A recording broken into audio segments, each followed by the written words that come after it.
Alors, on a vu que dans le regroupement basé sur les mélanges de modèles, ce qu'on fait, c'est qu'on considère qu'on a une population globale et que cette population-là est divisée en sous-populations qui ont chacune leur densité et on va essayer d'estimer les paramètres de ces densités-là.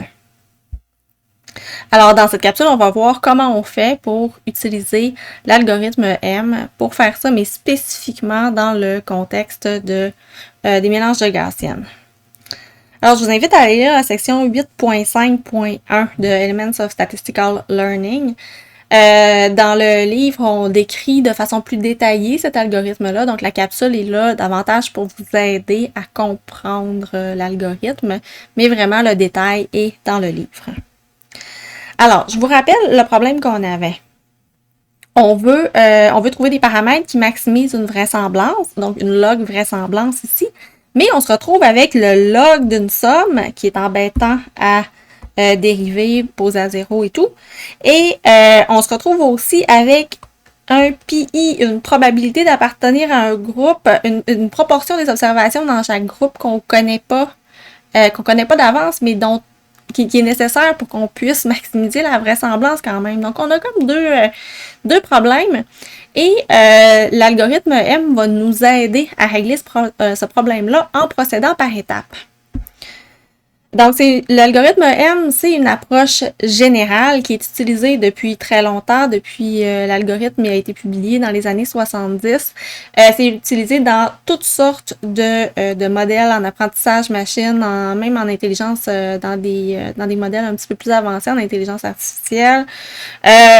Donc, c'est très, très utilisé. C'est utilisé aussi pour gérer les données manquantes parfois. Donc, pour imputer. On va le voir ici là, dans sa version très, très simplifiée, très, très adaptée spécifiquement pour les mélanges de Gaussienne. Donc, l'algorithme tire son nom des deux étapes de l'algorithme qu'on va itérer. Première étape, expectation pour le E et deuxième étape, M pour maximization. Alors, je vous rappelle ce qu'on a. On va continuer avec un exemple avec les joueurs de football. Donc, on a ici le poids des joueurs de football. Et ici, j'ai sélectionné uniquement les joueurs de football sur la ligne défensive. En faisant ce choix-là, je m'attendais à avoir une distribution unimodale, mais non, j'ai encore une distribution bimodale et il n'y a rien dans mon jeu de données qui me permet d'expliquer cette bimodalité-là. Donc, peut-être que des joueurs de football ou des grands connaisseurs du football pourraient l'expliquer, mais moi, j'ai pas d'informations pour le faire. Donc, je vais modéliser ça avec un mélange de Gaussienne pour voir quelle population j'ai, puis c'est quoi la probabilité que chaque joueur appartienne à une des deux populations. Alors, je vais utiliser pour ça ma fonction de vraisemblance. Donc, je vais supposer que ma distribution globale qu'on voit ici, c'est un mélange de deux distributions, comme ça. Ici, Pi1, ça va être la proportion des joueurs dans le groupe 1, Pi2, la proportion des joueurs dans le groupe 2. Maintenant, phi θ 1 et phi θ 2, ça va être la distribution, la forme de la distribution de ce groupe-là. Donc, dans le reste, la notation, je vais plutôt utiliser phi 1 pour parler de phi θ 1. Mais en fait, je réfère vraiment ici à ma première normale. Donc, une normale qui va avoir deux paramètres. θ1, là, c'est le vecteur des paramètres associés à cette densité. Donc, il y a deux paramètres, mu1 et sigma carré 1. Donc, mon phi2, ici, c'est la même chose, mais pour ma deuxième normale. Donc, ça, c'est une normale de moyenne mu2 et sigma carré 2. Alors, mon ensemble de la population, c'est la somme pondérée de ces deux distributions-là. Alors, qu'est-ce que je donne à mon algorithme? Mon algorithme, là, il faut que je lui fournisse le nombre de groupes que j'ai. Donc, ici, j'en ai clairement deux. Et il faut que je lui fournisse la forme de chacun de ces groupes-là. Et ici, je lui suggère que ce sont des lois normales. Je lui fournis aussi des observations, mais Y. Et lui, ce qu'il va me donner en retour, ce sont les valeurs de chacun des paramètres dans mes deux distributions, ainsi que la proportion des observations dans les deux distributions, les pi1 et pi2. Pour commencer, on va initialiser l'algorithme quelque part. J'ai choisi ici de l'initialiser au premier et au dernier quartile. Pour les moyennes, donc, ma première moyenne à 223, la deuxième moyenne à 254. Maintenant, la variance de mes deux distributions, j'ai décidé de l'initialiser à la variance globale dans mes données. J'aurais pu choisir autre chose, donc ce sont des choix qui sont, somme toute, assez arbitraires. Maintenant, la proportion des observations dans chacun des deux groupes, j'ai décidé de l'initialiser à 50% dans chaque groupe. Alors, qu'est-ce que j'ai à l'initialisation? J'ai deux normales. Donc, une première qui suit une moyenne, une normale 223 avec une variance de 361 et une deuxième qui est une normale de moyenne 254 et de variance 361. Donc, je commence avec ça. Ce sont deux normales qui ne modélisent pas très bien l'ensemble de mes observations, mais c'est pas grave, on va améliorer ces deux normales-là. Comment? Alors, itération 1. Étape 2. On va calculer les gamma i. Donc, ici, gamma 1i, c'est la probabilité que l'observation i appartienne au groupe 1. Comment j'estime ça? Bien, regardez, je vais aller prendre ici, là, ce que vous voyez au numérateur, ce morceau-là ici. C'est la densité de ma première loi normale évaluée en YI.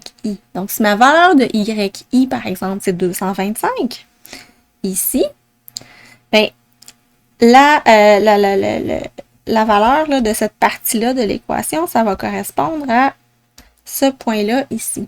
Donc, c'est ce que j'ai au numérateur. Et au dénominateur, bien, j'ai la somme pondérée. OK, ici, c'est pondéré toujours par la proportion des observations qu'il y a dans le groupe 1.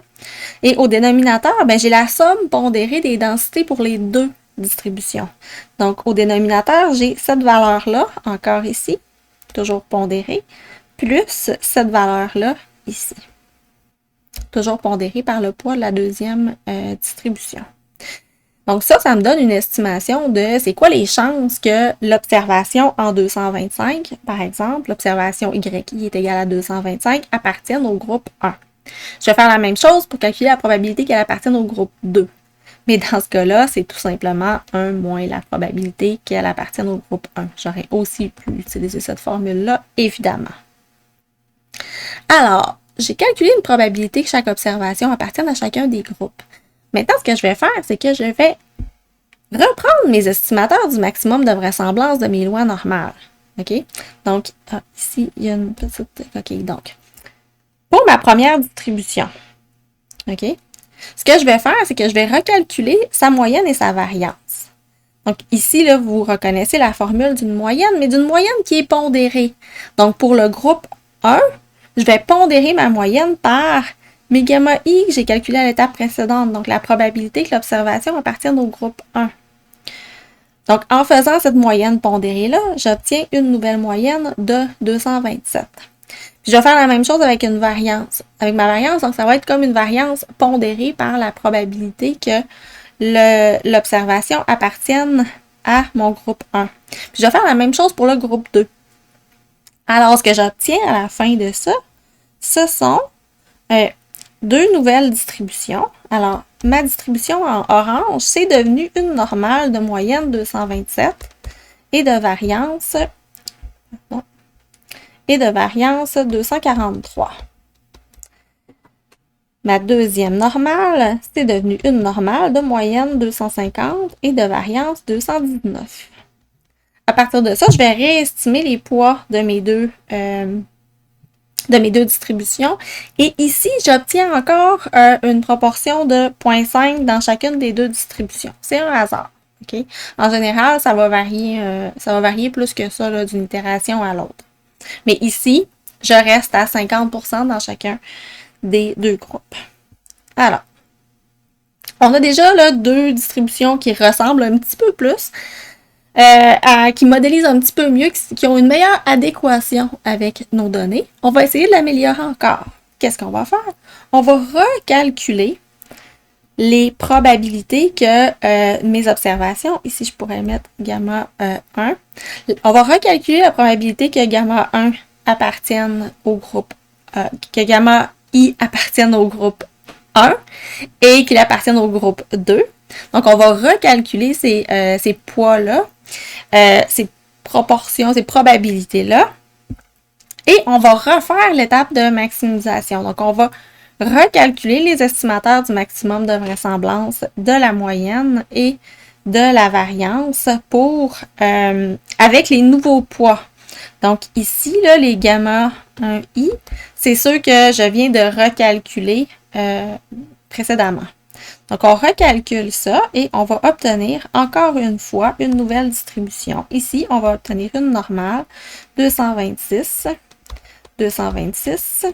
Et ici, une normale 250 et 195.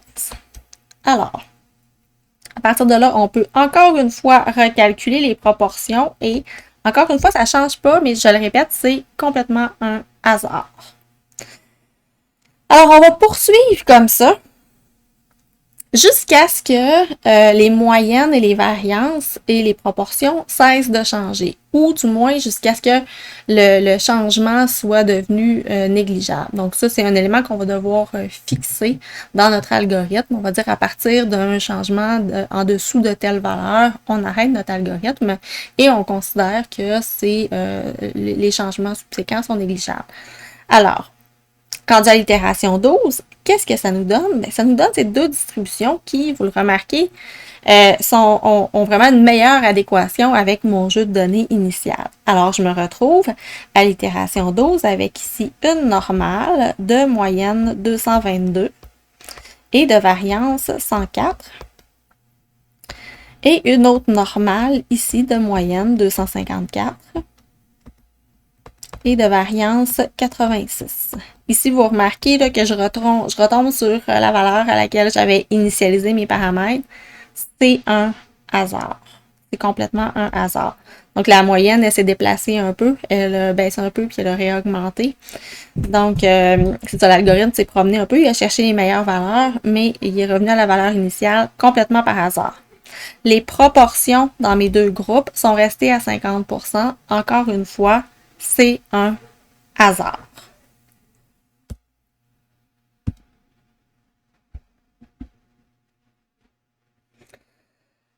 Alors, les propriétés de cet algorithme-là ou de cette façon-là d'estimer les paramètres, bien, nécessairement, à chaque fois, là, on n'a pas fait le calcul de la vraisemblance à chaque itération, mais à chaque itération, on pourrait calculer la vraisemblance et on se rendrait compte qu'elle va augmenter, puis elle va nécessairement augmenter d'une itération à l'autre. Le problème, c'est qu'elle va nécessairement augmenter, mais elle ne va pas nécessairement s'en aller vers la bonne valeur. Okay? On peut tomber sur un optimum local plutôt que sur un optimum global avec l'algorithme M. Alors, pour éviter ça, ce qu'on va faire, si le modèle est assez complexe et que les distributions ne sont pas nécessairement bien séparées, ce qu'on va faire, c'est qu'on va tester différentes valeurs d'initialisation des paramètres. Alors, l'algorithme M, l'utiliser dans l'ensemble des contextes dans lesquels on peut l'utiliser, ça peut parfois être assez complexe, mais vous voyez que dans le cas d'un mélange de gaussienne, c'est pas très compliqué à mettre en œuvre. Ça va être peut-être un peu plus compliqué quand on va avoir plusieurs variables. Donc ici, on a donné l'exemple avec une seule variable, mais en fait, ce ne sera pas tellement plus compliqué. C'est juste qu'à l'étape de maximisation, à la place d'estimer seulement une variance, ce qu'on va devoir estimer, ce sont des matrices de variance, covariance qui vont être pondérées.